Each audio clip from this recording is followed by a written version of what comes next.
Obrigado, Senhor. Tu és glorioso e maravilhoso e não há outro que nem o Senhor. Tu és o único Deus, Criador dos céus e da terra. E o Senhor é o único Deus da nossa vida. Não há outro Deus na minha vida que não o Senhor. Não há outro Senhor na minha vida que não o Senhor. Não há outro em quem eu deposito a minha fé, a minha esperança e o meu amor. Não há outro Senhor em quem eu deposite a minha confiança, a minha segurança. Não há outro Senhor para quem eu entrego o meu passado, o meu presente e o meu futuro. Eu faço isso, Senhor, porque reconheço que o Senhor é o único e verdadeiro Deus, o meu Pai, o meu Senhor e o meu Salvador. Obrigado, Jesus. Nós estamos aqui reunidos, agradecidos ao Senhor e rendidos ao Senhor, porque reconhecemos quem o Senhor é. E queremos ser conduzidos pelo Senhor. Queremos, nosso Deus e Pai, viver os teus planos, viver a tua vontade aqui na terra, como que se já estivéssemos aí no céu, Senhor. E nós sabemos que é para isso que o Senhor nos chamou. Pai, através da palavra de hoje, venha falar conosco, Senhor, nos direcionando. Não buscamos simplesmente um conhecimento natural, mas queremos algo que vem direto do coração do Senhor para nossas vidas, Senhor. Um conhecimento da verdade que vem de Ti, que vem do Senhor, que nos liberta, a fim de que possamos livremente seguir o Senhor. É o que nós precisamos, é o que nós te pedimos, em nome de Jesus Cristo. Amém. Amém, meus irmãos. Dê uma forte salva de palmas ao Senhor. Aleluia.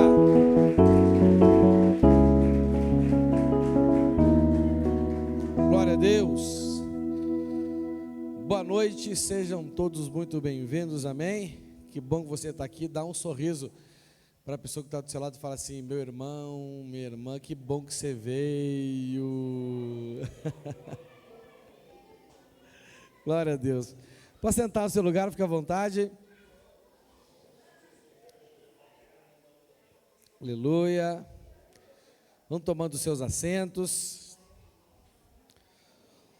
O Senhor tem uma palavra forte para liberar sobre a sua vida hoje. Amém? Aleluia.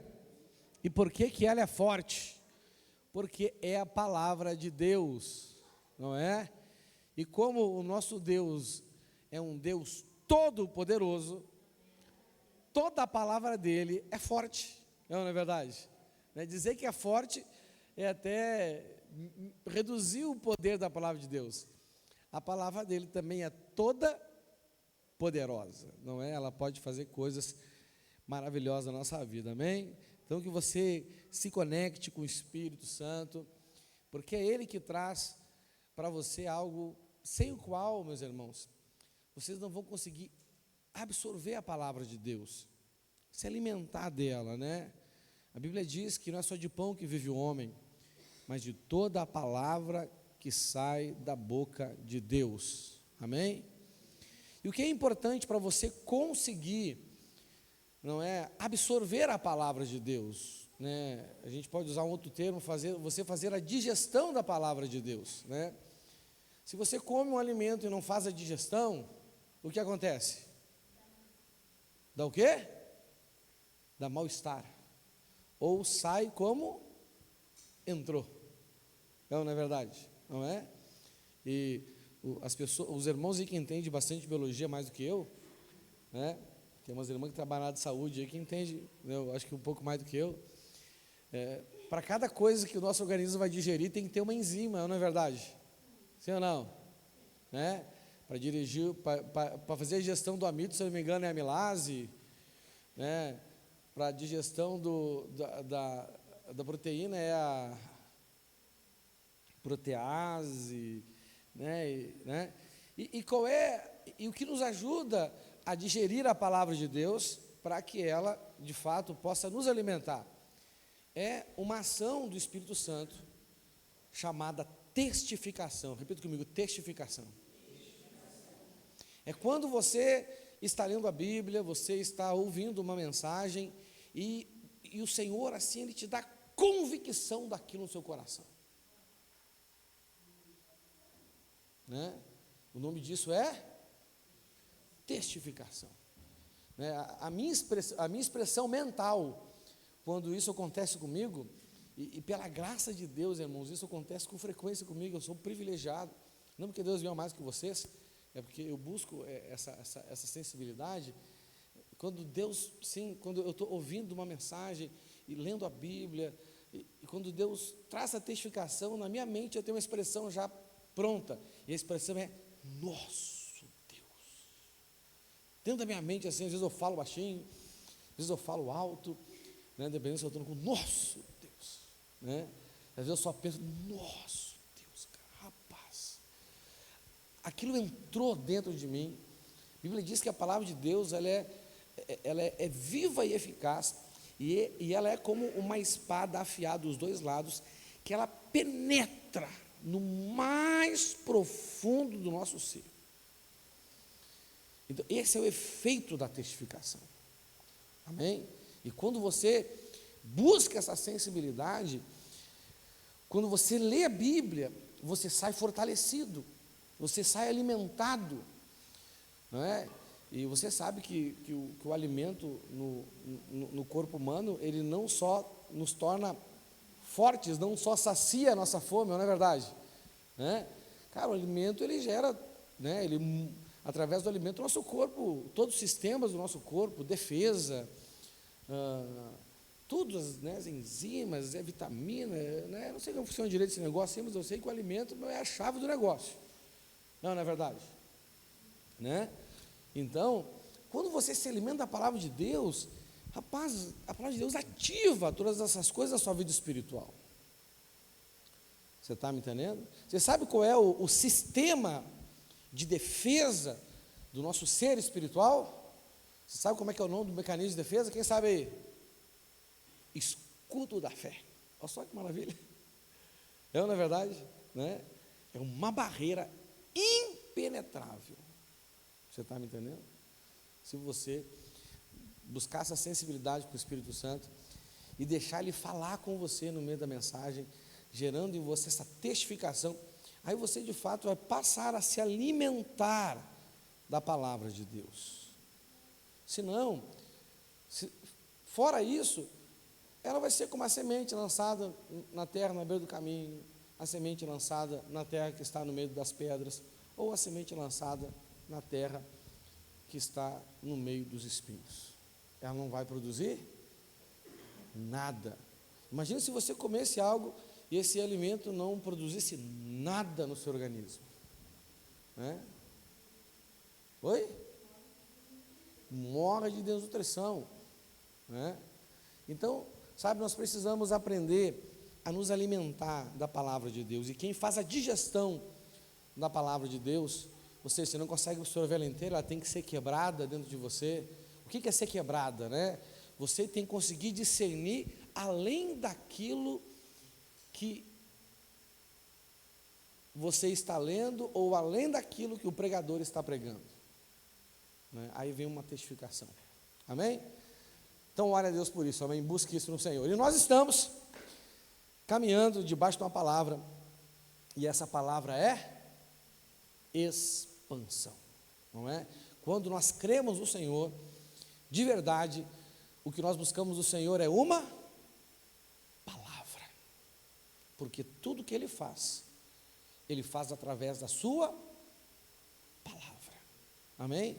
Só que dependendo do tempo da nossa vida, né, existe uma palavra liberada sobre nossas vidas. Tem pessoas, como eu falei no domingo passado, que elas não acreditam que, né, se você procurar até no YouTube, você vai ver até pessoas que se dizem pastores, que criticam quando a gente fala assim, gente, esse é tempo disso, esse é tempo daquilo, é o ano disso, é o ano daquilo. Não é verdade? Sim ou não? Né? Mas o próprio Deus falou, né, este ano é o ano aceitável do Senhor. Ele está falando de um tempo específico, não é? Porque essas pessoas entendem, e é verdade, que Deus, Ele faz todas essas coisas o tempo todo, mas Ele não faz todo o tempo com todo mundo, sim ou não?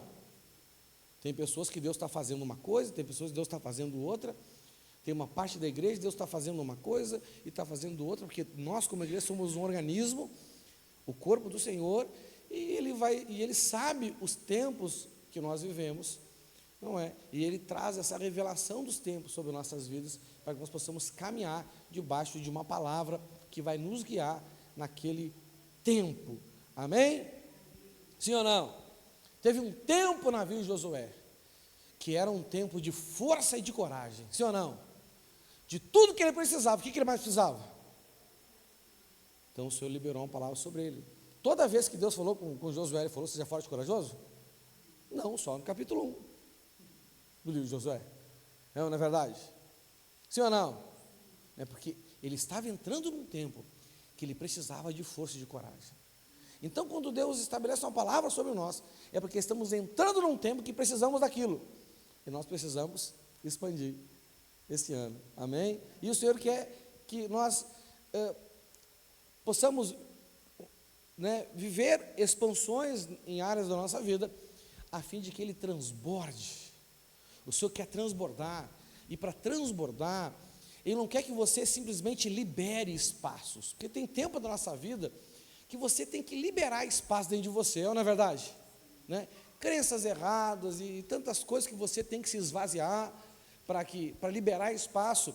Mas esse tempo, embora, dependendo da sua condição pessoal, você ainda tem que liberar espaço sim, mas como congregação, Ele não está dizendo que a gente tem que liberar espaço, nós temos que aumentar o espaço, não é? Para que ele venha transbordar, amém? E estamos falando sobre isso desde o início de janeiro, e a semana passada nós começamos um outro direcionamento, que é, em vez de tempo de expansão, é rumo à expansão, porque temos que começar a caminhar, amém? Passou janeiro, fevereiro já acabou, não é? Para mim, o último dia útil do mês é o último culto do mês, que é o último dia mais importante para mim. O primeiro dia mais importante para mim é o primeiro culto, que as coisas começam, e o último dia mais importante é o último culto, então esse é o último culto do mês. Então, meu irmão, para mim já acabou fevereiro. Então temos que começar a arregaçar as mangas, porque se você for deixar para abril, para maio, daqui a pouco está meio do ano, você não fez? Nada, não expandiu?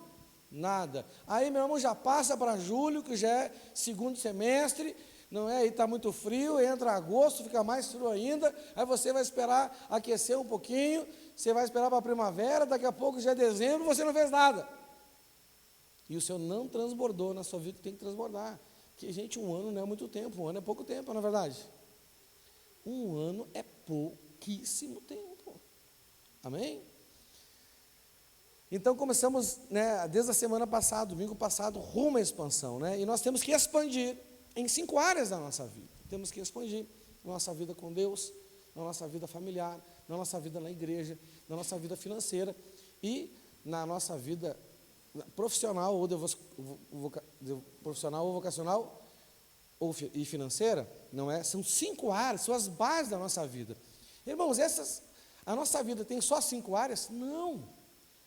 O reino de Deus exige que a gente, como igreja, não é, expanda o reino dele em várias outras áreas: educação, economia, artes, não é, governança e tantas outras áreas que o Senhor quer conquistar, não é verdade? Não é? Que o Senhor quer plantar sementes frutíferas nessas áreas, mas essas 5 áreas são a base da vida individual e familiar de uma pessoa. Uma pessoa sem o transbordar de Deus nessas 5 áreas, vai deixar de receber coisas importantes, sem as quais nós não conseguiremos expandir para as outras áreas. Não é verdade? Imagina, você não tem o mínimo para viver, você vai estar preocupado com a expansão do reino de Deus? Não. Você não consegue ter vida com Deus, você não consegue ter uma boa vida familiar, você não consegue se dar bem na igreja, você não consegue ter uma profissão, um trabalho bom. Você não consegue ter recurso financeiro para coisas mínimas da sua vida. Você vai ter cabeça para orar pelo Brasil? Pelo estado do Paraná? Pela cidade de Curitiba? Pela igreja do Senhor no mundo? Você vai ter cabeça para isso, sim ou não? E isso é uma forma de Satanás manter você em uma vida de escassez, onde ele te obriga a você olhar só para você mesmo. Você não consegue receber o socorro do Senhor, porque você não consegue olhar para os montes, você não consegue viver a promessa de Deus, porque você não consegue olhar para as estrelas do céu. Você está sempre olhando para você mesmo, e você só vai conseguir olhar para os montes, e olhar para as estrelas do céu, quando você receber de Deus transbordar na sua vida com Ele, na sua vida familiar, na sua vida na igreja, na sua vida profissional ou vocacional e na sua vida financeira. Amém?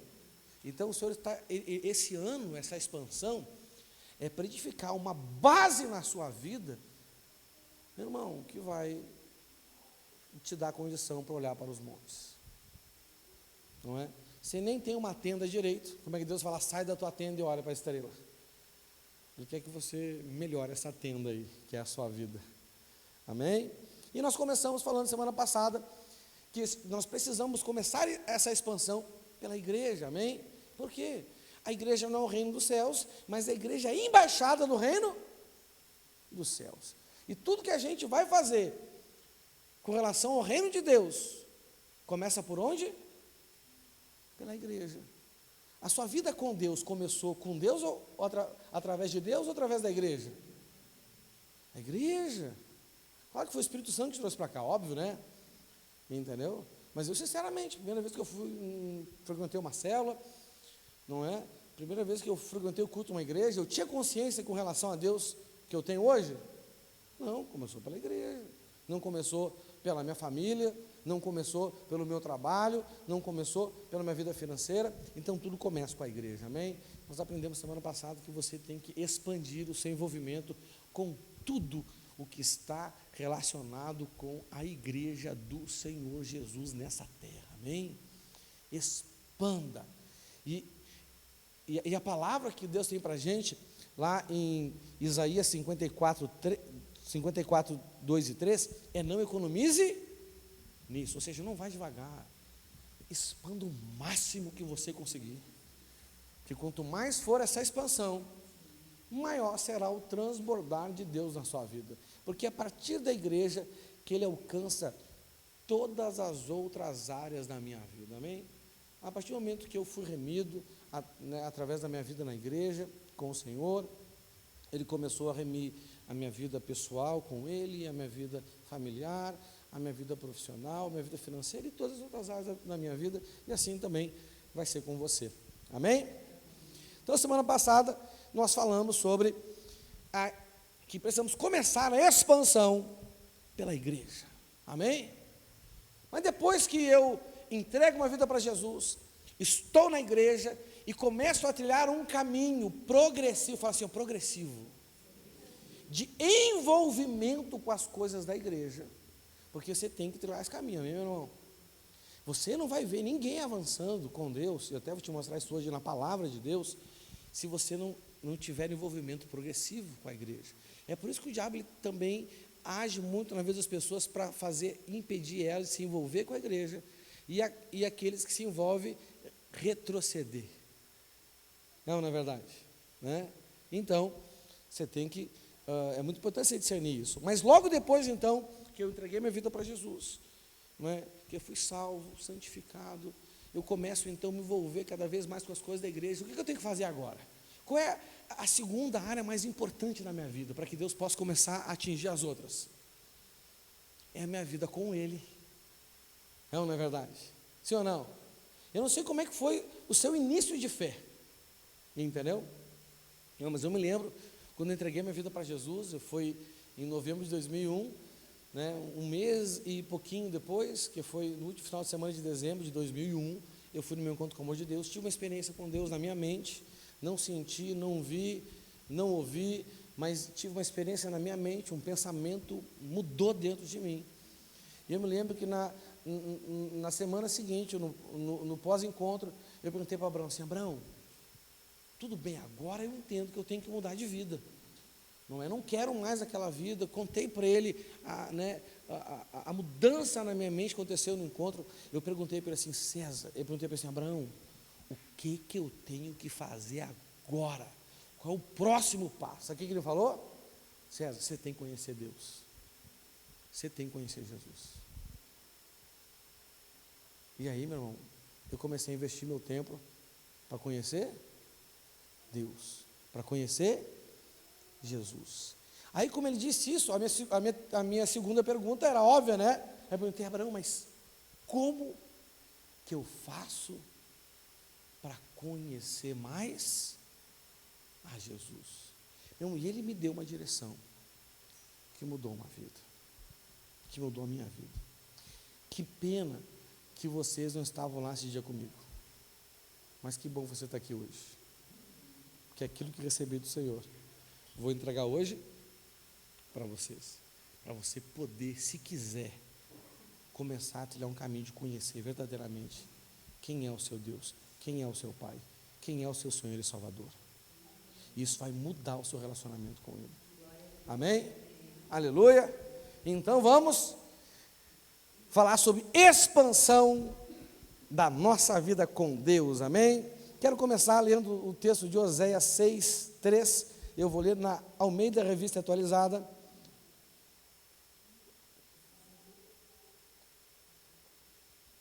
Oséias 6:3. Almeida Revista Atualizada, ARA, ou RA, né? Diz assim, ó: conheçamos e prossigamos em conhecer ao Senhor, como a alva, a sua vinda é certa, e Ele descerá sobre nós como chuva serôdia que rega a terra. Então, o que o profeta está dizendo assim, gente? Olha só, a vinda do Senhor é certa. Como é certo que amanhã vai amanhecer? Alguém tem dúvida que amanhã vai amanhecer? Ele vai vir.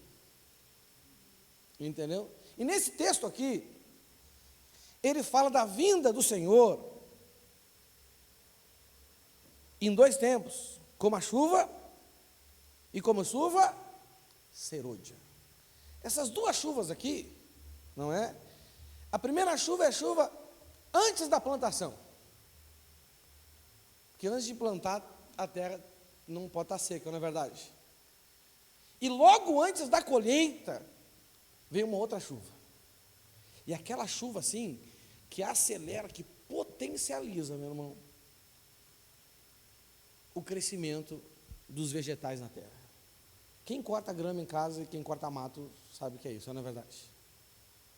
Rapaz, deu aquela chuva assim, você acorda assim, você acabou de cortar aquela grama, e olha aquele mato alto assim, meu Deus do céu, cara, como é que um negócio desse cresce tanto?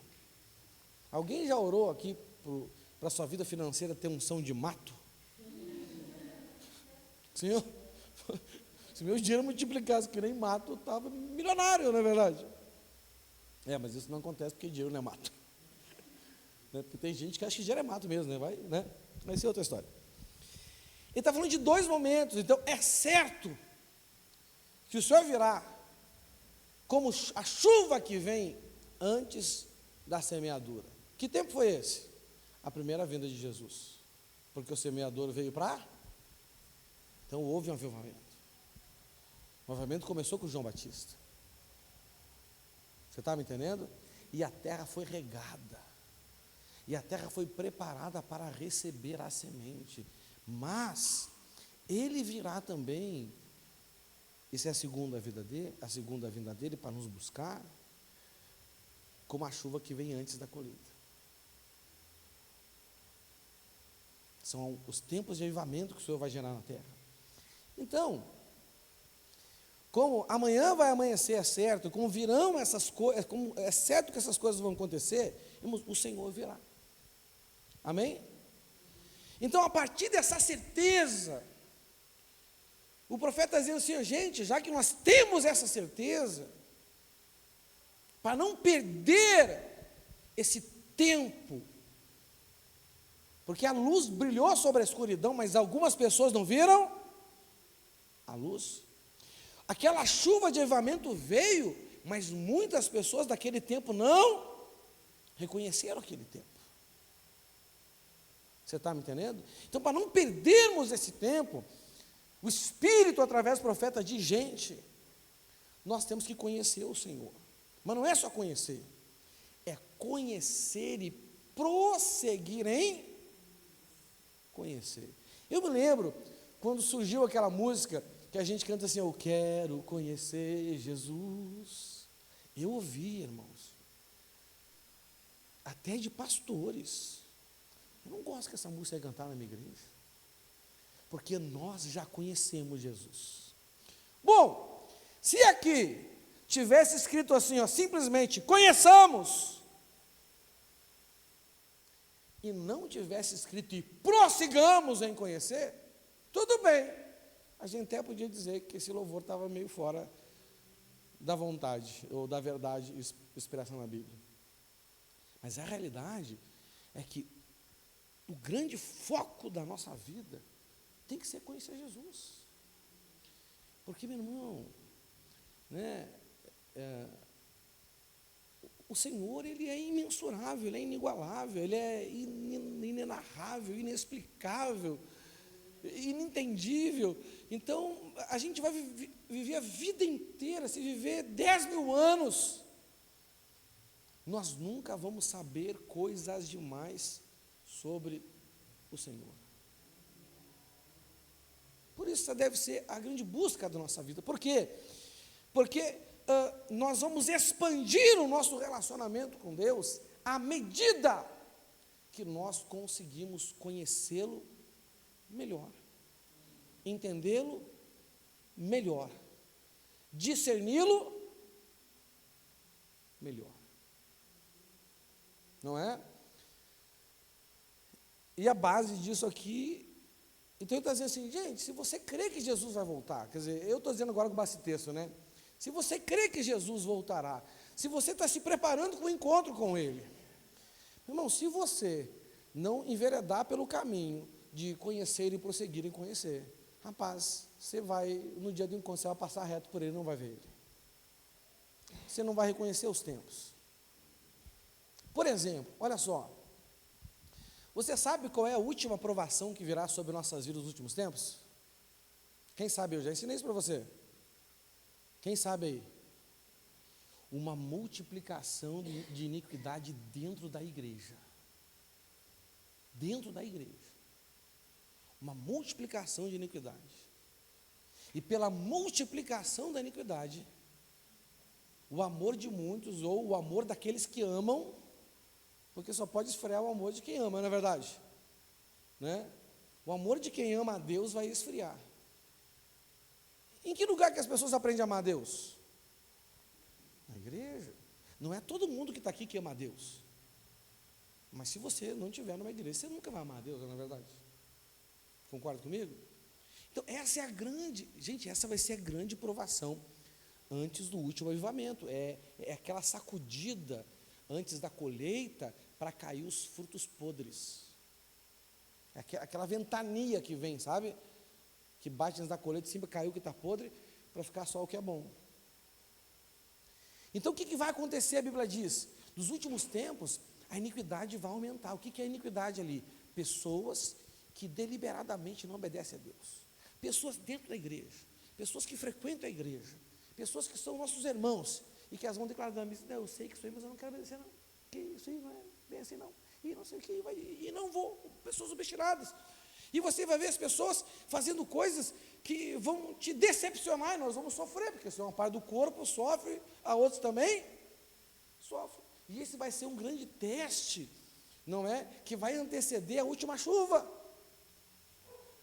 Mas se você não prosseguir em conhecer, você não vai suportar esse tempo. E antes da chuva, você vai cair fora. Você está me entendendo? Porque se nós somos como a costa que anseia pelas águas, se nós ansiamos pelo Senhor, assim como a costa anseia pelas águas, e nós sabemos que esse é o indicador de que as águas estão próximas, o que a gente vai fazer? Não, cara, é agora que eu vou resistir. É agora que eu vou permanecer. Não é verdade? Então temos que conhecer e prosseguir conhecer. Porque, gente, como amanhã o sol vai raiar, como a chuva veio e virá de novo, o Senhor vai vir. E temos que expandir o nosso relacionamento com Ele. Amém? Irmãos, olha só, a principal expressão da fé é buscar conhecer mais de Deus. A principal expressão da fé não é expulsar enfermos, não é expulsar demônios, nem curar enfermos, nem falar em novas línguas. Não é? Até na Bíblia, os caras que não eram crentes expulsavam demônio. Sim ou não? É. Você está me entendendo? Até na Bíblia, gente que não era crente curava enfermo, e nem sempre era pelo poder de Deus. Concorda comigo? Só você estudar a Escritura Sagrada. Então, qual é a grande expressão da fé? Se eu tenho fé, e a minha fé é uma fé verdadeira, e a minha fé é uma fé genuína, o que ela vai gerar em mim? Fala assim, um desejo, uma vontade, fala assim, um anseio de conhecer mais o Senhor. Amém? Aleluia. Olha o que diz aqui em Hebreus 11:6. Sem fé, ninguém pode agradar a Deus, porque quem vai a Ele precisa crer que Ele existe e que recompensa os que procuram conhecê-lo melhor. Irmãos, fé é crer que Deus existe. Fala assim, fé é crer que Deus existe. Irmão, quando você crê que Deus existe, que isso é fé. Crer que Deus existe, crer no caráter dele, crer que ele é bom, que o amor dele dura para sempre, que a sua misericórdia não tem fim, crer que ele tem um plano maravilhoso para você, amém? Crer que ele tem o melhor para você, que para você tem caminhos que parecem melhores que os caminhos de Deus, mas que no final levam à morte. Isso é crer. Você está me entendendo? Quantas vezes eu oro para o Senhor e tenho que renunciar a meus negócios, eu falo, Senhor, eu sei que os teus planos são melhores que os meus, me ajuda a renunciar ao meu plano, aquela coisa toda. Quem já fez isso? Glória a Deus. Então, irmãos, olha só, se eu creio que tem um Deus, quando eu creio que tem Deus, eu não sei como é que foi a sua experiência para você, mas quando eu consegui crer, porque Deus para mim era uma música que eu cantava quando eu era criança na igreja, eu não tinha esse discernimento que Deus era um ser verdadeiro, né? E com 25 anos eu tive essa experiência. Meus irmãos, quando eu acreditei que Deus não era algo só relacionado à igreja, que Deus é um ser verdadeiro, qual foi a primeira coisa que despertou em mim? Não, eu quero que ele mude minha vida financeira, naquela época eu era solteiro, quero que ele me arrume uma esposa, não é? Quero que ele me dê um carro. Rapaz, eu creio que Deus existe. O que eu quero fazer com esse Deus agora? Conhecer Ele, ué. Não é verdade? Né? Então essa é a expressão da fé. E toda recompensa, entenda o que eu vou dizer, crê nisso. Toda recompensa que você vai receber de Deus está relacionado à sua busca por conhecê-lo. Toda recompensa. Toda. O resto é colateral. O resto é consequência. A Bíblia diz que Ele recompensa os que procuram conhecê-lo melhor. Uma libertação genuína é uma recompensa que Deus dá para a gente? E como que Deus dá? Se você jejuar, orar muito e vir muito no culto? Não. Se você procurar conhecer melhor. Uma família transformada, uma família remida, né? É uma recompensa, sim ou não? Mas como que você vai receber isso? Se eu começar a fazer aqui a terça da família, e você vir aqui, eu sempre pregar para você sobre família, família, família, e eu orar e colocar a mão na sua cabeça, Senhor, pega esse marido infeliz, essa desgraça que não vale nada, transforma a vida dele, sai! Aí, segunda-feira de manhã, a rádio me liga, missionário, o senhor fez aquela oração, o senhor ressuscitou o meu marido em todos os aspectos, esse homem mudou, meu Deus, missionário.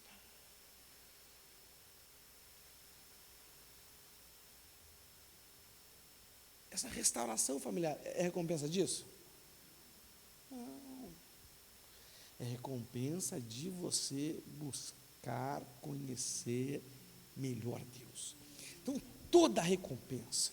Aqui está a chave de tudo que Deus quer lançar sobre a sua vida. Conhecer melhor a Deus. Cada vez que você conhece mais um pouquinho, Deus vai lá e te dá uma recompensa. Cada vez que você conhece mais um pouquinho, Ele vai te dar mais outra recompensa. E você conhece mais um pouquinho, e Ele vai estar te dando uma recompensa. Por que o Senhor faz assim? Porque cada vez que você conhece mais um pouquinho dele, Ele vai te dar uma recompensa. Aí você conhece mais um pouquinho, Ele vai te dar outra recompensa. Por que Ele faz isso com você e comigo? Porque Ele gosta de recompensar a gente? Não, é porque Ele quer nos estimular a continuar conhecendo Ele. O foco não é recompensa. O foco é conhecermos a Deus. Amém? Irmãos, eu quero uma família abençoada. Eu quero, irmão, eu quero cada dia mais olhar para minha esposa e glorificar a Deus por causa da vida dela. E eu sei que ela quer isso também de mim. Eu sei que ela quer. E às vezes é por isso que a gente briga um com o outro, não é verdade? Sim ou não? É verdade, a gente quer. Não é? Por que às vezes o Fábio fica chateado com a Adri? E a Ada deve ficar chateada com o Fábio, mas o senhor sabe contar a pessoa? Não, meu irmão, é que eles são gente, e se são gente, casado, e toda pessoa casada chateia com o seu cônjuge, não é verdade? Sim ou não? Não é? Se eu perguntar para o El, você já se chateou com a Emily, ele vai dizer que um pouquinho, mas nem tanto, porque também não é casado com ela, não vive com ela o dia inteiro, mas pergunta para a mãe dela se já chateou com ela. Agora, meu irmão, pensa bem, cadê a Celina, está aí? Vamos ser a Celina. Vocês acham que um dia o Elzo vai conseguir amar a Emily como a Celina ama? Nunca. Porque pai e mãe recebem uma porção assim, cara, fantástica do amor. É uma capacidade que é sobrenatural de amar o bichinho feinho aquele, que não vale nada muitas vezes.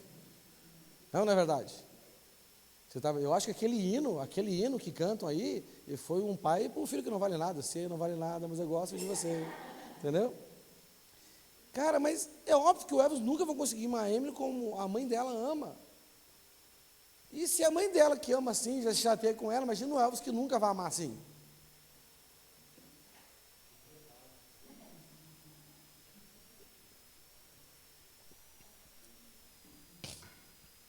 É ou não é verdade? Então, olha só. Então, essa recompensa vai te estimular a conhecer mais. E conhecer mais. O Senhor, eu vou usar um termo aqui pejorativo, mas não entenda mal. O Senhor quer te viciar em conhecê-lo melhor. Ele quer que o maior prazer da sua vida seja um momento que você pode dedicar para conhecê-lo melhor. E aqui, irmãos, está a base de toda, fala assim, toda a recompensa. Alguém consegue, você consegue crer nisso? Levanta a mão, quero só saber quem consegue crer nessa palavra. Amém. Então, qual é a expectativa do Espírito Santo na sua vida a partir de hoje? Rapaz, para de pedir recompensa, começa a buscar conhecê-la. Deixa Deus surpreender, se dedica em conhecê-lo e fica assim na expectativa, ô Senhor, qual será a recompensa agora? Mas não faça pela recompensa, não é verdade? Não é? Celebre conhecer mais do Senhor e deixe Ele te surpreender. Sim ou não? Não é? O grande desejo do apóstolo Paulo era completar a carreira, guardar a fé. E ele fala assim, cara, o que me espera é o prêmio. Não é ele que esperava o prêmio. Então, não avance esperando o prêmio. Avance e, consequentemente, o prêmio vai estar te esperando. Você vai topar com ele no meio do caminho. Recompensa. Glória a Deus, mas o meu caminho, vem junto que eu estou indo. Vem junto que eu estou indo, não é verdade? Sim ou não? Até porque senão você pode deixar a recompensa te atrapalhar. Vai que, né, você não é casado ainda e Deus te recompensa com uma pessoa assim, que tem um potencial para te ajudar no teu ministério. Mas e Deus te dá uma pessoa assim, e você, por querer desfrutar da recompensa, não, vou dar um tempo aqui que eu quero curtir essa recompensa mais de perto, né? Aí a recompensa vira pedra de tropeço, meu filho. E assim a gente transforma a bênção em recurso em problema, né? Então aqui está a chave de toda a recompensa, amém? Agora, a condição principal para que o Senhor se revele a você na sua busca é a santidade. Entenda uma coisa assim, meu irmão, olha só. A sua busca pode ter como fruto Deus se revelando a você, ou não. Do que depende isso? Da sua santidade. Não é? Então, se você pode buscar a Deus, buscar a Deus, buscar a Deus, entendeu? E você pode ler Bíblia uma vida inteira e não ter nenhum discernimento, nenhuma testificação, nenhuma revelação, e Deus não se revelar para você. Isso é uma grande realidade. Tem gente que quando lê a Bíblia, ela só encontra uma coisa: sono. E tem gente que encontra coisa pior do que o sono, encontra confusão mental. É daí que vem uma crença doida, principalmente dos católicos, que ler a Bíblia pode deixar a pessoa meio doida. Vocês viram falar isso? Você não gosta de ler muito a Bíblia, você pode ficar doido. Antigamente a gente ouvia mais falar disso, hoje não se fala muito mais sobre isso, não é? Mas tipo assim, porque as pessoas achavam que as pessoas para a igreja ficavam doidas, tinha gente que ficava doida mesmo, entendeu? Tem gente que vem conversar comigo assim: pastor, estava lendo a Bíblia, só que eu entendi. A pessoa me fala, tu está doido, irmão? Cara, sangue de Jesus tem poder. Mas se ninguém alerta o cara começa por essa vereda e fica louco mesmo. Por quê? Porque não basta buscar a Deus num culto, não basta buscar a Deus numa pregação, não basta buscar a Deus numa oração, nós podemos fazer isso, não basta buscar a Deus num louvor, numa dança, não basta buscar a Deus na leitura bíblica, não basta buscar a Deus em tudo que você fizer, se você não estiver na condição de encontrá-lo. E na verdade, não é? Quando você está na condição de encontrá-lo, e você começa a procurá-lo, porque a questão, irmãos, não é onde você vai achar Deus, até porque Deus é onipresente, sim ou não? Então não é um lugar, mas onde, como? Não, a questão é a sua disposição de buscá-lo na condição de santidade. Meu irmão, Ele vai se revelar para você em momentos inusitados da sua vida, que você nem imagina. Deus, Ele gosta de fazer essas coisas com a gente. Ele simplesmente se mostra. Ele simplesmente se deixa perceber por você. E isso começa a se tornar experiências marcantes na sua vida, de glória em glória. É a manifestação do glória de Deus na sua vida.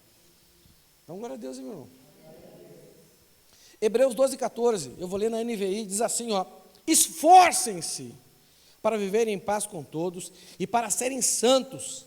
Sem santidade, ninguém verá o Senhor. Repita comigo: sem santidade, ninguém verá o Senhor. Então, olha só, vamos recapitular aí rapidinho para você discernir. Amém? Ó, o nosso caminho tem que ser um caminho de conhecer e prosseguir em, porque a vinda dele é certa. A base, outra coisa, a principal expressão da nossa fé, para se a fé é genuína mesmo, se a fé é verdadeira, deve ser qual? Um interesse, um desejo, uma vontade, uma disposição em conhecer o Senhor. Se você não tem esse desejo, se você não tem esse interesse, se você não tem essa vontade, eu quero te dar uma má notícia: a sua fé não é genuína, a sua fé é uma fé falsa. Mas isso é uma boa notícia, porque se você discernir que é falsa, você pode buscar agora a verdadeira. Amém? Não é? Como que eu vou expandir a fé? Nós aprendemos isso, não é? A expansão da fé, não é verdade? A boa terra de Mateus, a boa terra de Marcos e a boa terra de Lucas. Entre nessa dinâmica aí. Esse é o caminho para você ter fé e alcançar a fé e fazer com que a fé cresça, amém? Aleluia. Então, buscar conhecer o Senhor, ela é a chave também de toda e qualquer recompensa, embora o que nós queremos é conhecer o Senhor. E a condição principal para que o Senhor se revele na sua busca, sem busca, se você é santo e não busca, vai se revelar? Não. Se você busca e não é santo, Deus se revela? Não. Mas se você é santo e em santidade resolve buscar o Senhor, Ele vai se mostrar para você. Amém? E quais são os componentes da santidade? Já aprendemos isso, né? Então, olha só, a imagem que retrata o padrão de santidade que Deus exige de nós é a imagem de uma noiva linda. Pensa assim numa noiva linda, meu irmão.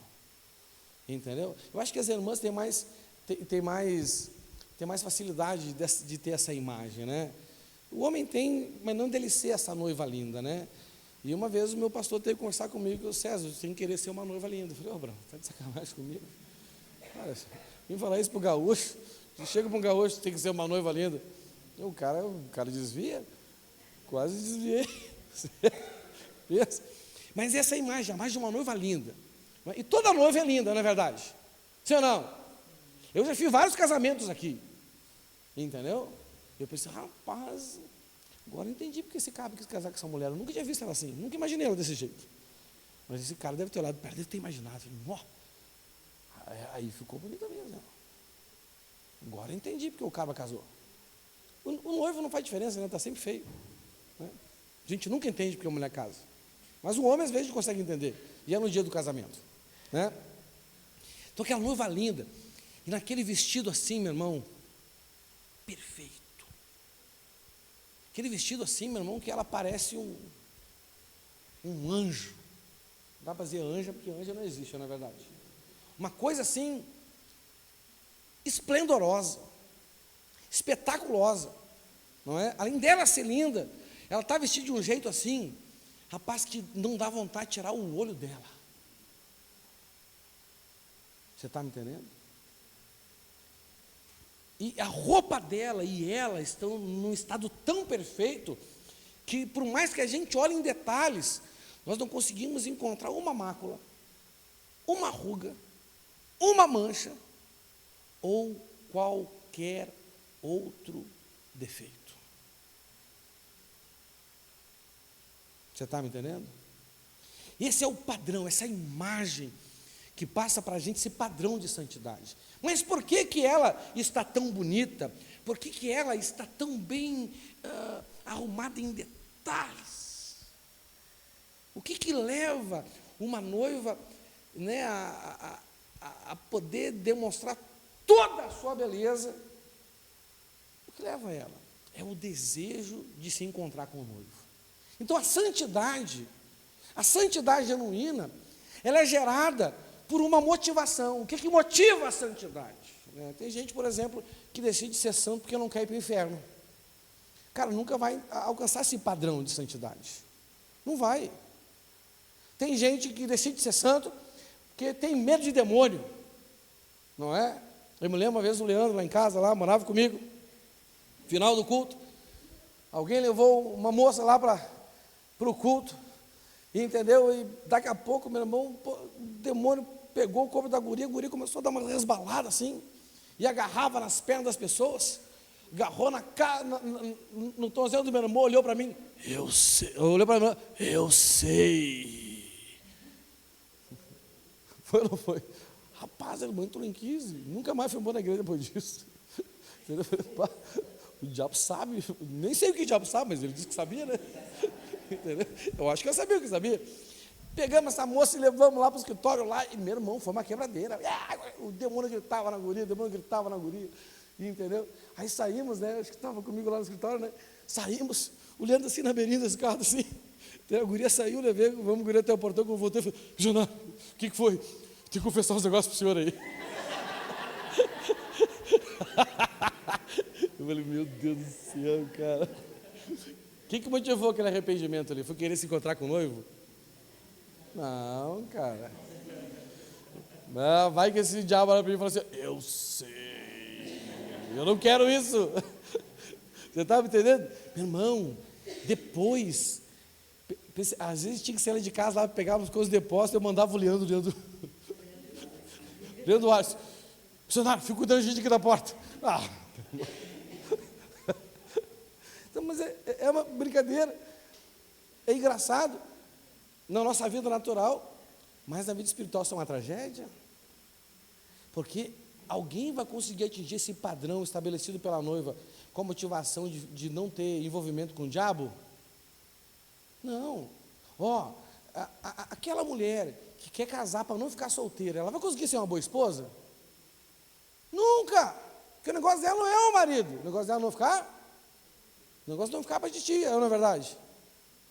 Aí não, vai arrumar só perrengue para a vida dela, e ela vai ser um perrengue ainda maior. Porque a mulher que casa, a mulher que casa, ou o homem que casa para não ficar solteiro, quando ele casa, ele descobre que é o quê? Rapaz, é melhor ser solteiro. Aí vem a angústia. Rapaz, casei para não ficar solteiro, Caquinho. Aí caso, descubro que a vida solteira é mais tranquila. Dá menos gasto. Não é verdade? Porque a mãe da gente é melhor que a nossa esposa, para cuidar da gente, não é verdade? Sim ou não? Rapaz, mano, o cara não casa porque tem um propósito, ele só não quer ficar solteiro. Então essa é a motivação. Aí motivado para encontrar com o noivo, para ser essa noiva bonitona, perfeitamente vestida. Aí o que ela vai fazer? E vê os componentes da santidade. A noiva se separa do mundo, se dedica ao noivo e começa a ter uma vida vigilante para que nada atrapalhe o relacionamento dela com o noivo. Que nem diz aquele ditado, quem tem medo. Medo de quê? Medo de perder. Isso gera um medo, não é aquele medo que paralisa, é um medo que gera a prudência, é um medo que gera o cuidado, é um medo que estabelece o limite. Uma vez eu pequei, fui confessar um pecado para o meu pastor, e eu esperava assim, sabe aquela carcada gospel, sabe aquela esculachada santa. Quem já tomou uma esculachada santa aí? Pois é, eu esperava uma carcada gospel e uma esculachada santa. Aí eu confessei o pecado para ele e ele ficou quieto. Um silêncio assim dentro do gabinete dele. Entendeu? Até que eu rompi o silêncio e falei assim, não vai dizer nada? Eu falei, César, tu é corajoso. Parecia até um elogio na hora. Né? Como assim corajoso?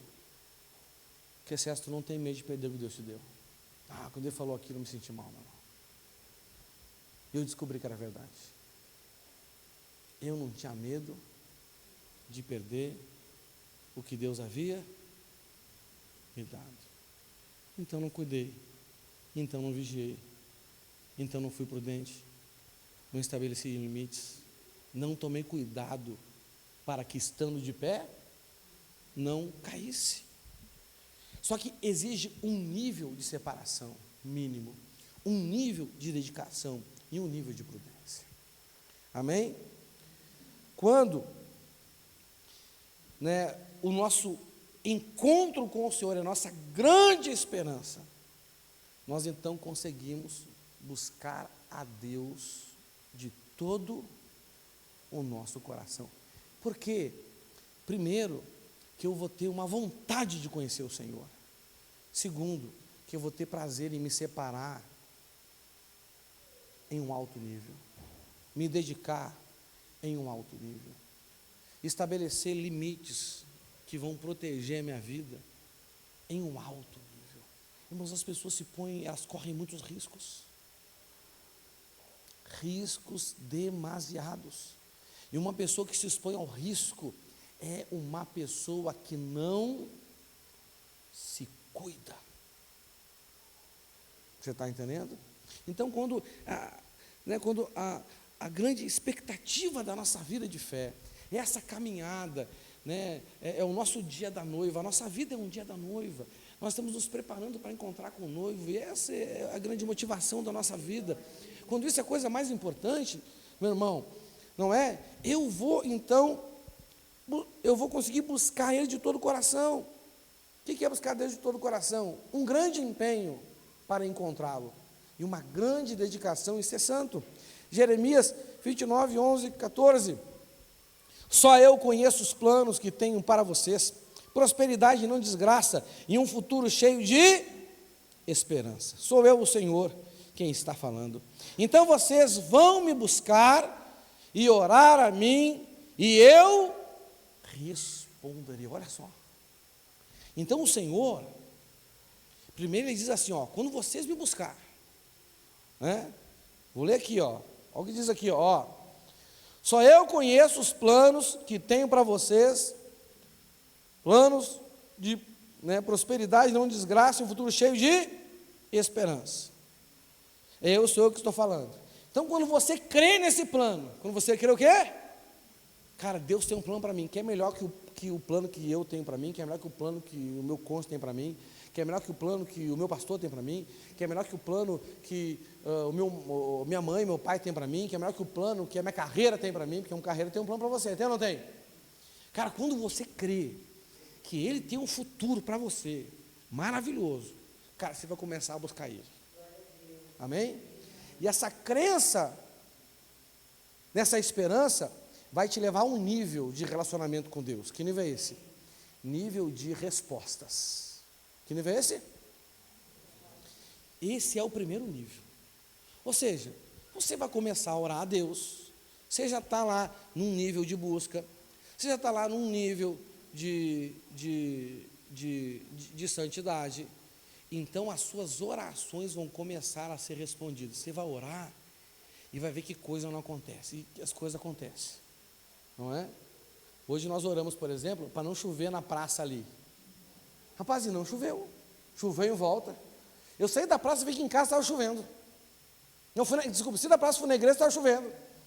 Saí da igreja, cheguei na praça, não estava chovendo. Olhei assim, até botei no story que eu botei lá no grupo lá. Olhei assim para cima, cara, e em cima da praça estava mais claro. Ah, Senhor, olha só.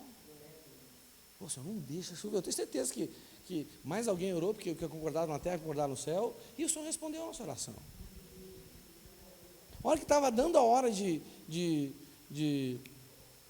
terminar, começou a chover. Estava indo até para Cami, qualquer hora que você, bem na hora que começou, né, Cami? Aí, ó, Deus, certinho, a hora de a gente ir embora, começou a chover.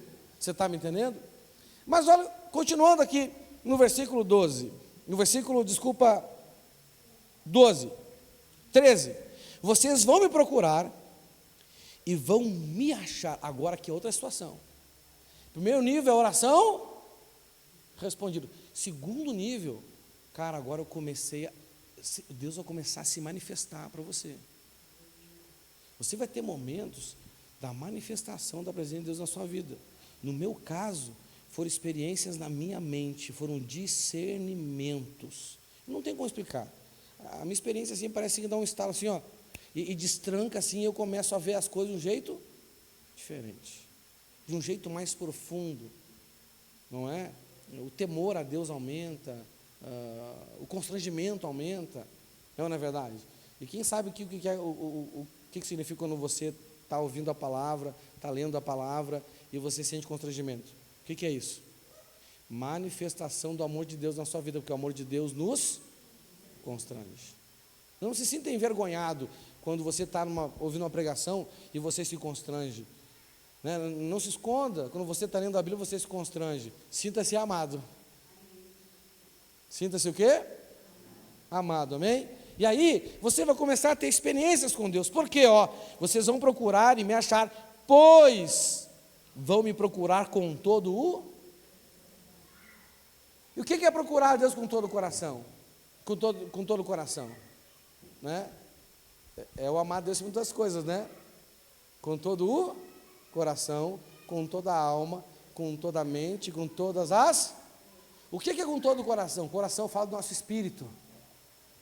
Você tem que empenhar toda a sua busca espiritual em conhecer mais o Senhor e achar o Senhor. Irmãos, Qual é a sua grande conquista espiritual? Deus. Qual é a sua grande conquista familiar? Amar e respeitar seu cônjuge e ter filhos dedicados a Deus. Qual é a sua grande conquista na igreja? É conseguir ver bem com os irmãos e discernir o serviço que Deus quer que você faça. Irmãos, eu sou feliz na igreja, porque eu descobri o serviço que o Senhor quer que eu faça na igreja. Amém? Então, independente da congregação que eu tiver, aonde eu entro, eu sei porque eu estou ali, eu sei qual é o meu lugar, eu nunca me sinto perdido no reino de Deus, porque eu sei qual o serviço que Ele quer que eu faça. Amém? Porque a pessoa se sente perdida porque ela entra num lugar e fala assim: o que eu faço agora aqui? Nem sei o que eu faço. Não é verdade? Você fica perdido, não é? Então, continuando aqui, 14, sim, eu afirmo que vocês me encontrarão e que eu os levarei de volta à pátria. No nosso caso aqui, vamos falar do reino de Deus, amém? Antes era uma pátria física, hoje é uma pátria celestial. Eu os ajuntarei de todos os países, de todos os lugares por onde os espalhei. Eu levarei vocês de volta à terra de onde os tirei e levei como prisioneiros. Eu, o Senhor, estou falando. Então, essa busca de todo o coração, é a santidade que te dá essa condição, né? Onde você pode buscar a Deus de todo o seu coração. Você tem um empenho, você sabe, um empenho espiritual. O que é um empenho espiritual?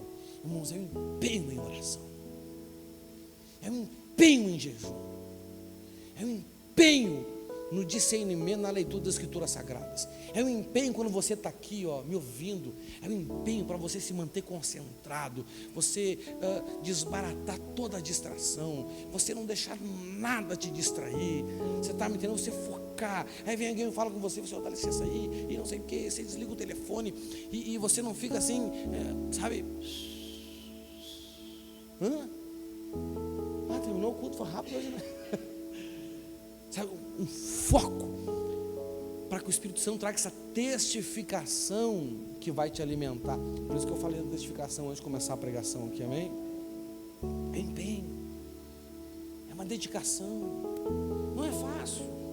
Você não pode ser preguiçoso espiritualmente. Como é que você mede a preguiça espiritual de alguém? Pelo tanto que ela está disposta a orar, jejuar, ler a palavra, se concentrar nos ensinos, nas pregações que são por meio da onde o Senhor aumenta a sua fé, não é verdade? Porque a fé vem pelo ouvir a mensagem pregada segundo a palavra de Deus. Posso ouvir um glória a Deus aí?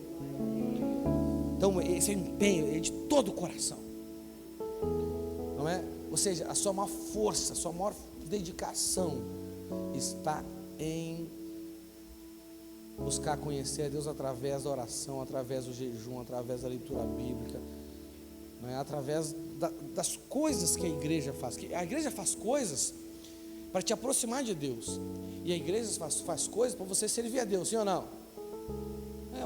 Hoje, o que eu estou fazendo aqui?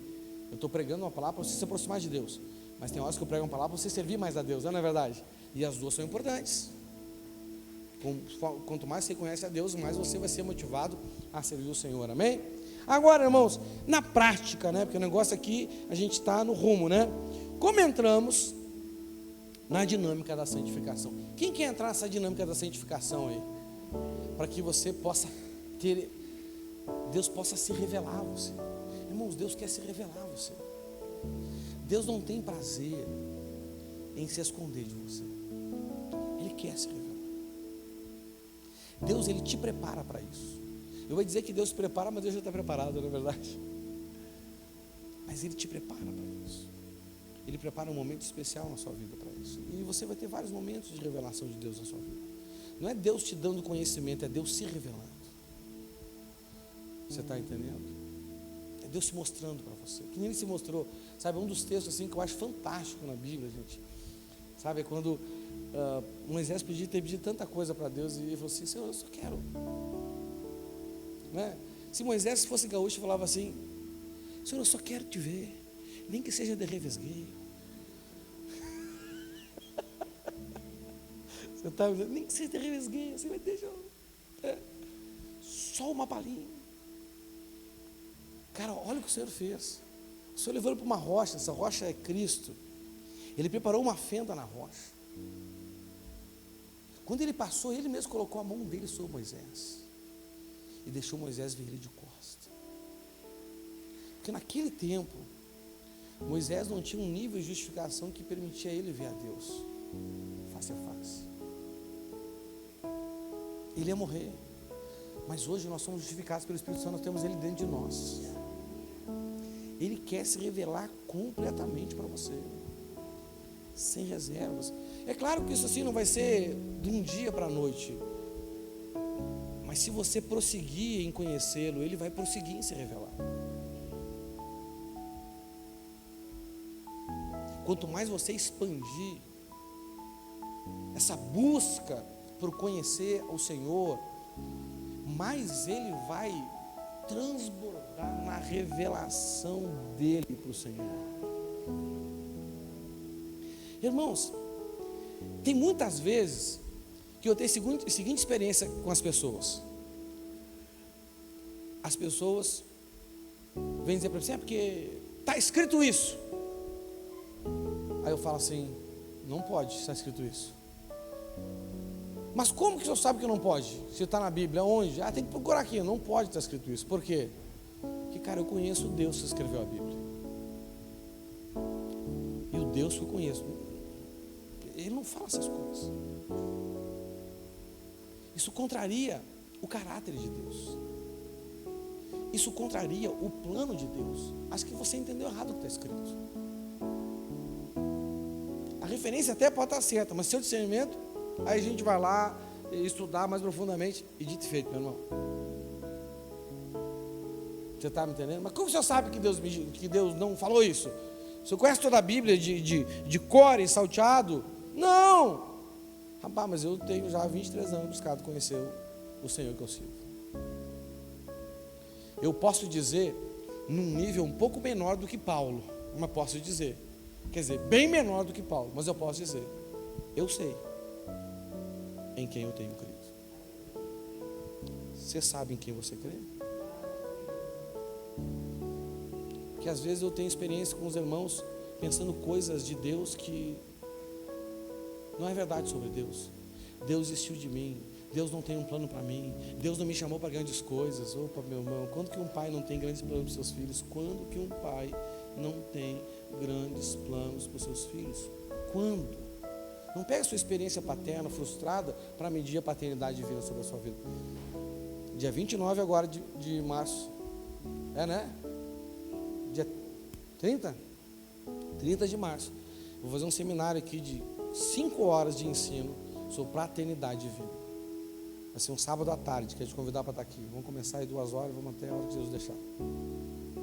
Você vai entender essas coisas de Deus, amém? Isso é poderoso, né? Para você poder dizer assim: eu sei em quem eu tenho crido. Gente, essa é uma expressão, é uma das expressões mais poderosas da Bíblia. Eu sei. Eu sei.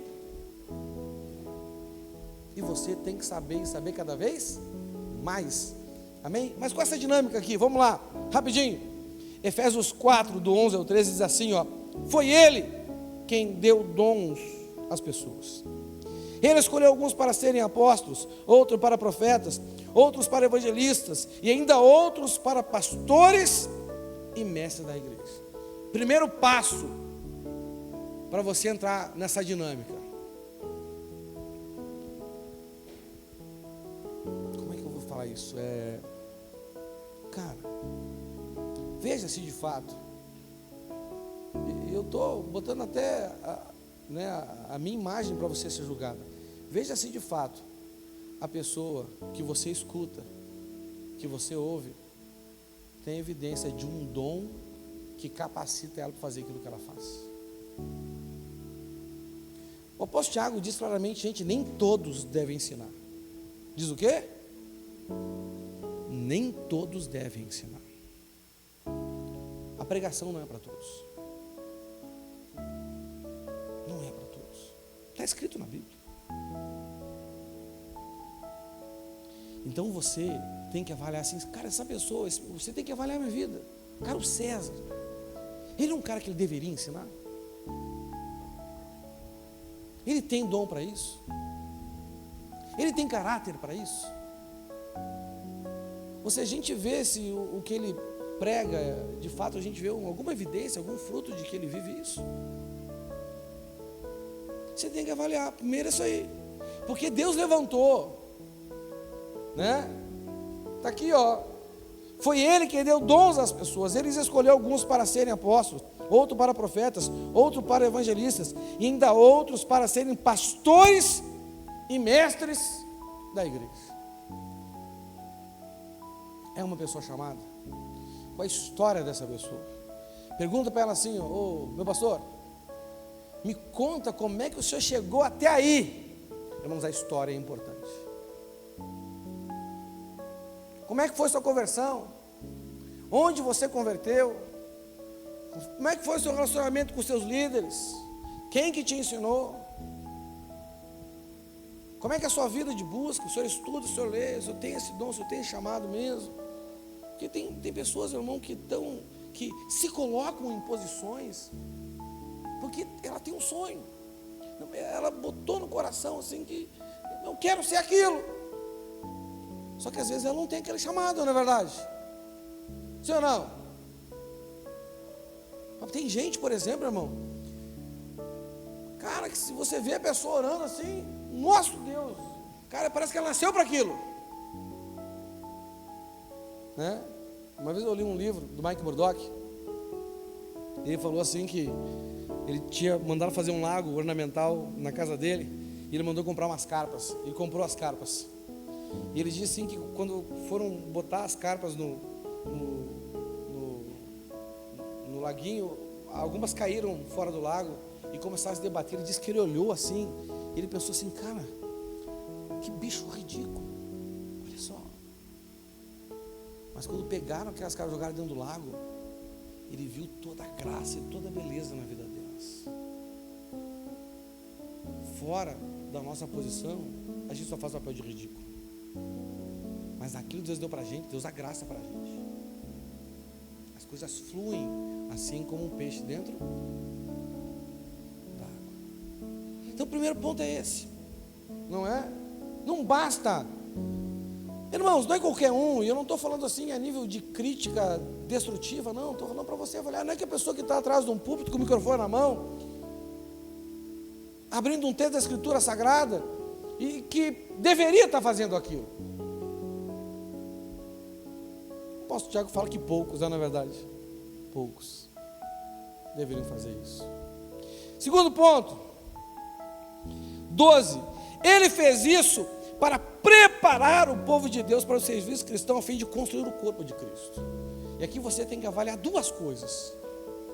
Uma sobre o seu pastor e seus líderes, e outra sobre você mesmo. Primeiro, os seus pastores e seus líderes estão pregando, te ensinando, a fim de te preparar para o serviço cristão?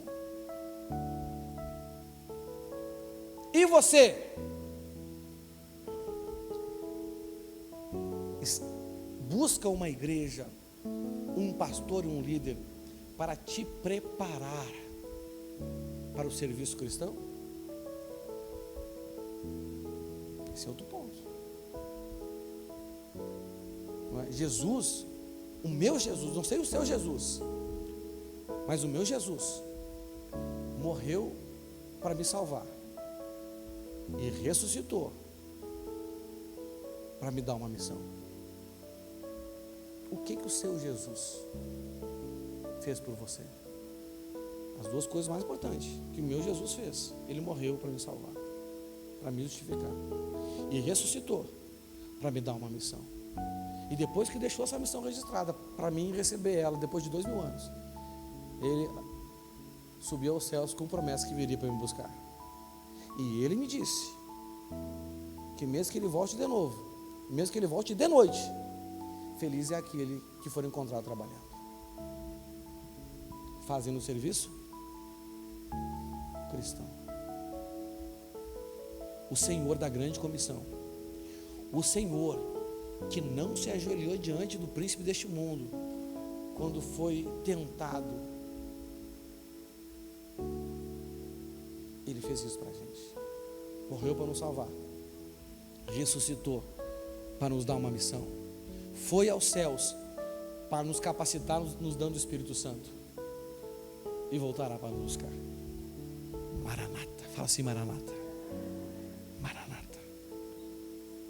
O que o seu Senhor fez por você? Segunda coisa é essa, avalie isso.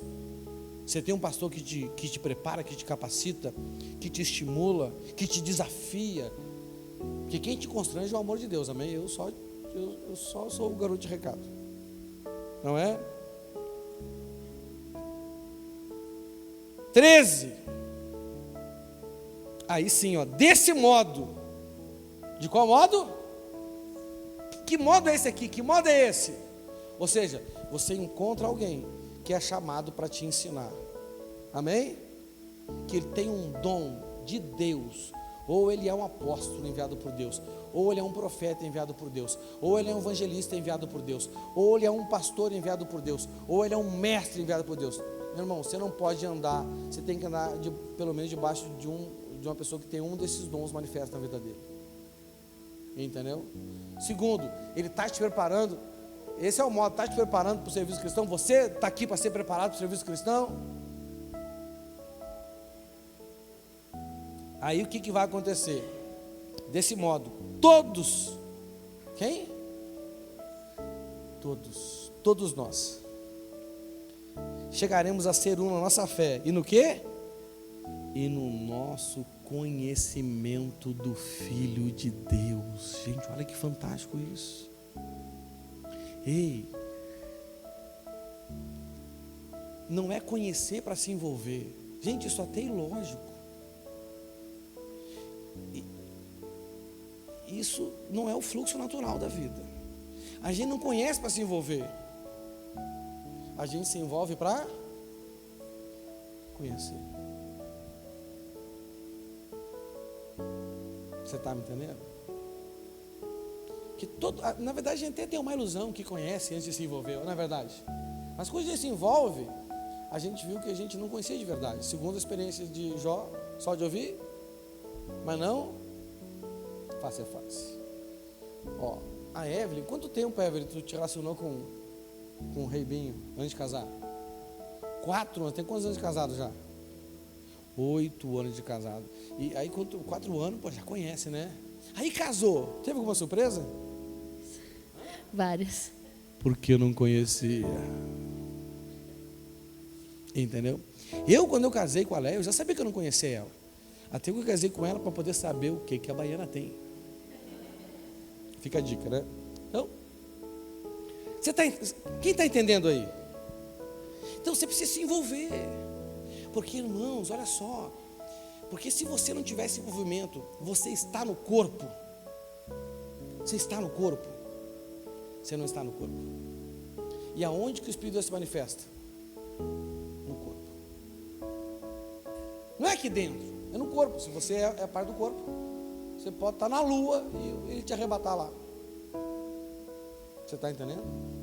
Não tem problema. Então, você tem que estar no corpo. E para você estar envolvido no corpo, você tem que estar nessa dinâmica.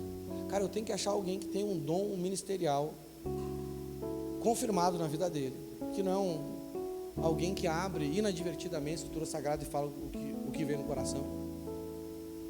Nem todos deveriam ensinar, o apóstolo Tiago fala.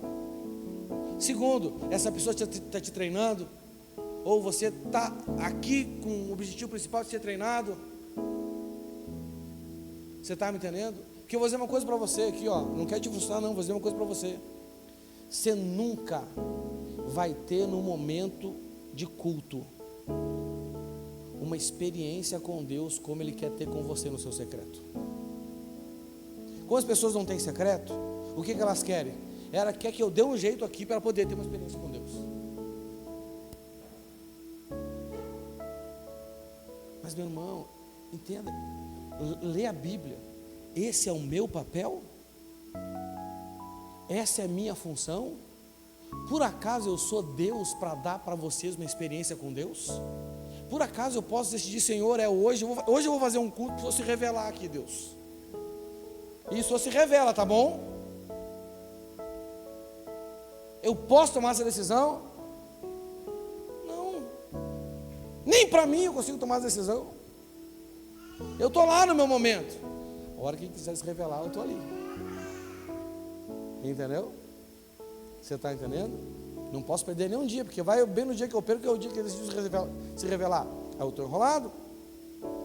Então, irmãos, essa é a forma prática, né? Expanda seu envolvimento com a igreja. Já vimos semana passada. Busque uma vida de santidade com essa motivação de estar preparado para se encontrar com Ele, e busque Ele de todo o seu, ou seja, sabe, dedique todo o seu esforço espiritual. Como que eu sei que eu dediquei todo o meu esforço? Vá até não aguentar mais. Pastor, quanto tempo eu tenho que orar? Meu irmão, ore até não aguentar mais. Quanto tempo eu tenho que ler Bíblia? Leia até não aguentar mais. Pastor, quanto tempo que eu tenho que jejuar? Cara, vai aumentando, vai até não aguentar mais. E se cada vez que você vai até o limite, de tempo em tempo, você vai acabar aumentando o seu limite. E o que é aumentar o limite? O que é aumentar o limite? É expandir. E quando você expande, o que Ele faz? Transborda. E Ele vai transbordar a manifestação da presença dele na sua vida. Fique de pé no seu lugar. Feche os seus olhos. Pai querido, Senhor, faça de nós como a corça, Senhor. Faça de nós como a corça que anseia por águas, Pai. Faça da nossa alma como a corça que anseia por águas. Faz de nós, Senhor, pessoas que anseiam pelo Senhor. Senhor, nós cremos que o Senhor existe, Senhor. Nós queremos nos aproximar do Senhor, nós queremos ir até o Senhor, queremos nos achegar ao Senhor. Senhor, queremos te conhecer e prosseguir em te conhecer, Senhor. Porque é para estes que o Senhor guarda as recompensas profundas, o maná escondido, os encontros que, Senhor, surpreenderão completamente a nossa vida, Pai. Porque os nossos olhos não viram, porque não subiu ao nosso coração, e porque os nossos ouvidos não ouviram. Experiências, Senhor, que não estão escritas, que ninguém ainda teve, vai acontecer, Senhor. Senhor, ajuda-nos. Gera em nós esse desejo, essa vontade, Senhor, de chegarmos até o limite, na oração, no jejum, na leitura, na consagração,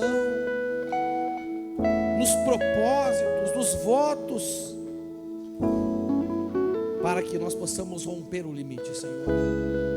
E romper o limite significa a expansão do nosso relacionamento com o Senhor, da nossa vida com o Senhor. Oh, Espírito Santo, opera em nós este querer, opera em nós este efetuar, ó Pai. Oh, Espírito Santo, se renda ao Senhor nesta noite. Decida começar ou decida prosseguir. Se você não começou, decida começar. Se você já começou, decida prosseguir. Me tirou do jardim, sua humildade colocou o jardim em mim. E se eu vender tudo que tenho em troca do amor, eu falharia.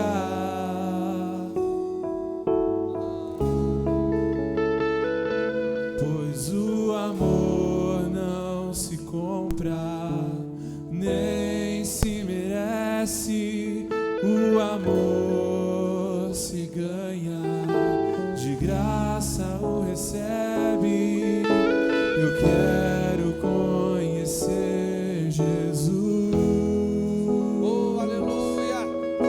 Eu quero conhecer Jesus. Mostre isso para o Senhor, que não são só Eu palavras. quero conhecer Jesus. Estabeleça uma rotina de intimidade com o Pai. Eu quero conhecer Jesus.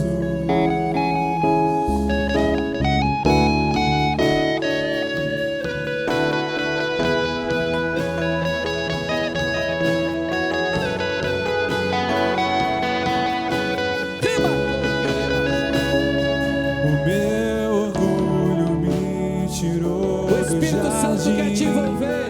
O Espírito Santo, ele quer te Sua envolver. humildade Deixe ele te envolver. jardim em mim. E se eu vender tudo que tenho em troca do amor, eu falharia.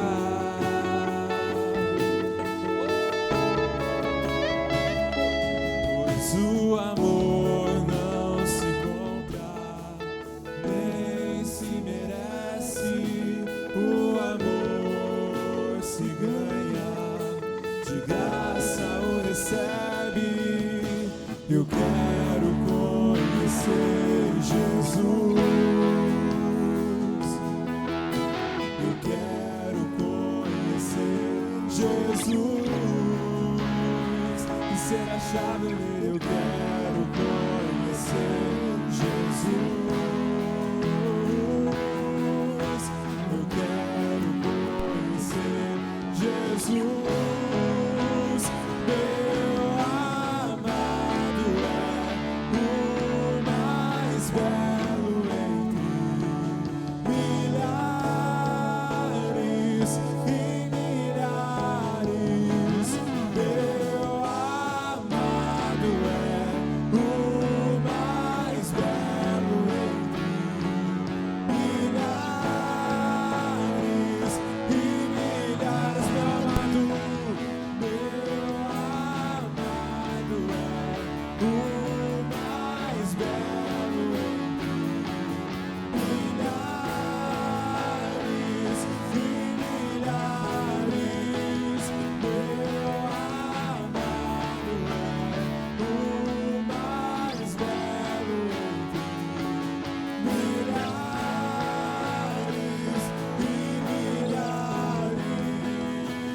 e milhares.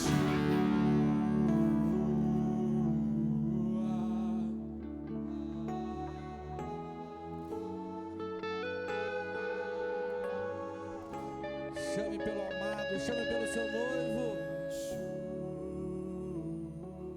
Que esse seja o clamor constante da sua alma. O clamor constante da sua alma. Yeshua!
Ele quer te envolver, chame Ele.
A gente passou da hora, só um pouquinho, só mais um pouquinho. Não saia dessa atmosfera. Tem alguém aqui essa noite que precisa de uma oração específica. Você que veio aqui porque você necessita de algo específico do Senhor. Eu não sei o que é, eu não sei o que o Senhor falou com você, mas você precisa de algo diferenciado. Talvez seja na sua casa, no seu casamento, uma dor, uma cura. Você precisa de algo, uma libertação. Eu não sei qual é, mas você sabe. Eu gostaria de chamar você aqui à frente, aqui, vem aqui, vem aqui. Ei, não liga, não olha para a direita nem para a esquerda, se desprenda de tudo. Oh, você precisa de uma oração. Você precisa de algo do Senhor. Você está aqui, vem aqui. Talvez você precisa tirar esse zum-zum, esses zumbidos do seu ouvido, essas vozes da sua cabeça, da sua mente.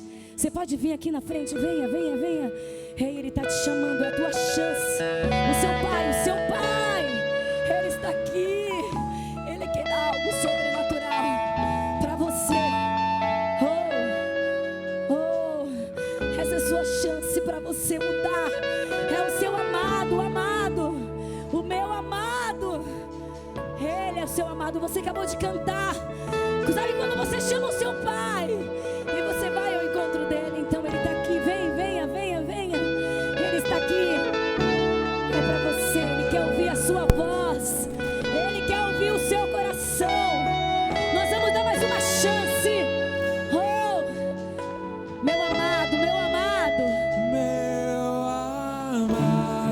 igreja. É pra você, é pra mim, é pra nós. Milhares e milhares. Venha, venha, venha, Ele está te chamando. Meu amado é o mais belo entre milhares e milhares. Mais uma vez. Meu amado é o mais É belo. você, Ele te está chamando. Ele te quer, Ele te quer.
A igreja pode interceder essa noite. Interceda, interceda.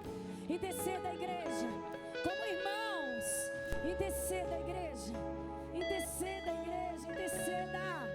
Oh. Receba, receba, receba, receba, receba. Oh. Xerebalabá, xerererebalabachê.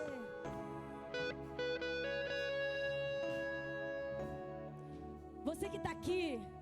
Você que está aqui, você sentiu no coração de abraçar alguém. Saia do seu lugar e vai até essa pessoa. Você está cheio do Espírito Santo. Vá até essa pessoa, abrace. Abraça ela, libera uma palavra de cura, de libertação. Oh, você pode sair do seu lugar, você que sentiu. Hey.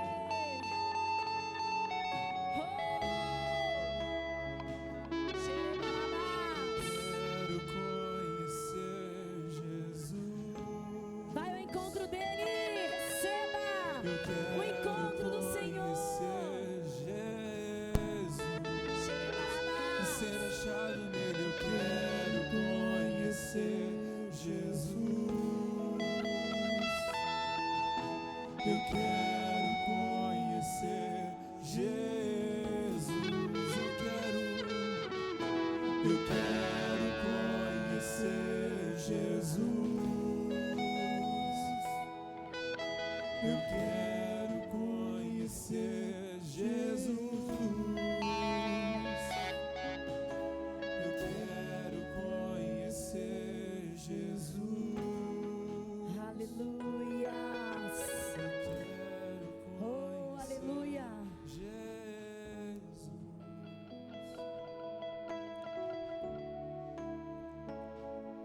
Ele está aqui, Ele está aqui. Oh, Jesus.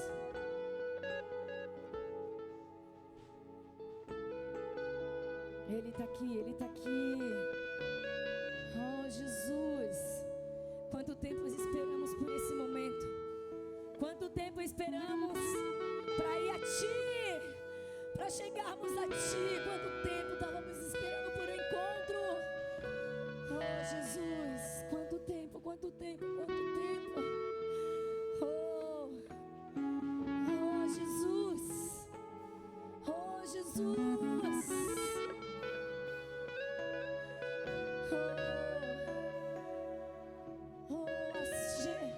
Aceite o abraço dele essa noite. Aceite o abraço do seu pai essa noite. Ele quer te abraçar, ele quer te curar, ele quer te libertar. Você não veio aqui em vão. Talvez seja o seu filho, a melhora para o seu filho. Talvez seja o melhora para sua esposa, para os seus pais. Abrace ele, abrace ele. E ele vai de encontro com essa pessoa que não está aqui. Interceda, seja intercessor. sua esposa, dos teus filhos. Oh, Jesus, eu entrego na sua vida, eu entrego nas suas mãos a minha vida, a vida dos meus filhos, a vida do Alisson, a vida do João Pedro, a vida da Lara, a vida do meu esposo, a minha vida, a minha casa, a minha família, meu ministério. Senhor, reconheço que nada sou, tudo que sou depende de Ti. Oh, Jesus, entrego todos os meus filhos espirituais, Jesus, meus netos espirituais, Jesus, meus filhos de coração, meus netos de coração, entrego tudo a Ti, Senhor. Entrego cada família dessa noite nas Suas mãos. Tem famílias aqui, tem homens e mulheres clamando pelos seus esposos, pelo seu marido, pela sua mulher, pelo seu casamento, pelos seus filhos, ou por um ente querido, talvez seja nas drogas, num leito, Senhor, de hospital. O Senhor conhece a cada situação, cada condição. Entre em providência agora. Resgata do lixo do mundo e traz, Senhor, para a Tua glória. Nós queremos ser uma igreja, uma noiva imaculada, sem ruga e sem mancha, te esperando, Jesus, te esperando para aquele grande dia. Faz de nós, Senhor, faz de nós essa noiva. Enche nossos azeites, enche nossas botijas. Nos dá discernimento, Senhor, para buscarmos mais e mais botijas. Não deixa nós nos dormir e despertar. Desperta-nos, Senhor, na hora certa, para na hora que o Senhor passar, estamos ali em prontidão. Aleluia, aleluia. Louvado seja o Seu nome, sobre todo nome. Oh, Jesus, essa casa é sua, esse lugar é seu, esses filhos, essas ovelhas são suas. O Senhor apenas confiou a mim, ao César, ao homem César Alexandre, ao pastor, ao missionário. É o Senhor que conduz tudo, é o Senhor que conduz, é o Senhor que sara, é o Senhor que liberta, é o Senhor que faz, é o Senhor que desfaz. Eu desejei tanto por esse dia, eu desejei tanto por essa hora. Estávamos à espera do Senhor. Para algumas pessoas precisávamos ver, te tocar, te sentir, o Teu cheiro, o Teu toque.